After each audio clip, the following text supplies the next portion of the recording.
நம்ம வீட்டு சமையல்ல இன்றைக்கி பருப்பு இல்லாமல் இட்லி சாம்பார் எப்படி செய்யுதுன்னு பார்க்கலாம் வாங்க.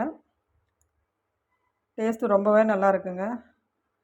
தக்காளி இட்லி சாம்பார் தாங்க. வாங்க எப்படி செய்யுதுன்னு பார்க்கலாம். ஒரு குக்கரை எடுத்துக்கலாம். 6லேருந்து 7 தக்காளி கட் பண்ணி சேர்த்துக்கலாம். பழுத்த தக்காளியை 5 பச்சை மிளகாய் சேர்த்துக்கலாம். 2 வெங்காயம் கட் பண்ணி சேர்த்துக்கலாம். 10 பல் பூண்டு பல் சேர்த்துக்கலாம். அது முழுங்குற அளவுக்கு தண்ணி சேர்த்துக்கலாங்க. கொஞ்சமாக மஞ்சத்தூள் சேர்த்துக்கலாம். 1/2 ஸ்பூன் குழம்பு மிளகாத்தூள் சேர்த்துக்கலாம். குக்கரை மூடி ஒரு 4 விசில் வச்சு எடுத்துக்கலாங்க. இது போல் ஒரு மத்து வச்சு நல்லா மெசுக்கி விட்டுக்கலாம். மெசிலனா நம்ம பருப்பு சட்டில் ஊற்றி கூட நல்லா மெசுக்கிக்கலாங்க. இது போல் நல்லா மெசுக்கி விட்டுக்கலாம். இதை ஒரு பாத்திரத்துக்கு மாற்றிக்கலாம்.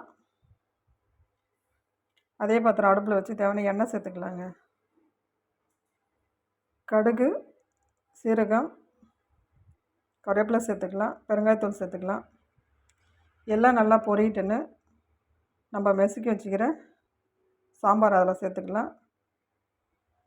தேவையான உப்பு சேர்த்துக்கலாம். தேவைக்கு ஏற்ற மாதிரி தண்ணி சேர்த்துக்கலாங்க.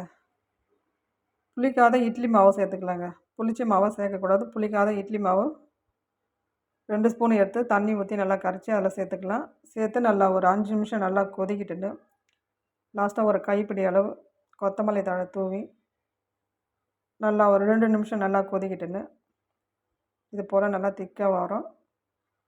நல்லா கலந்து விட்டு இறக்கிடலாங்க. நல்லா கலந்து விட்டு அடுப்பு ஆஃப் பண்ணிடலாம். நம்ம இட்லிக்கு ஊற்றின்னு சாப்பிட வேண்டியதாங்க. இட்லிக்கு ரொம்பவே நல்லாயிருக்கும். நீங்களும் செஞ்சு பாருங்கள். செஞ்சு பார்த்துட்டு எப்படி இருக்குன்னு சொல்லுங்கள்.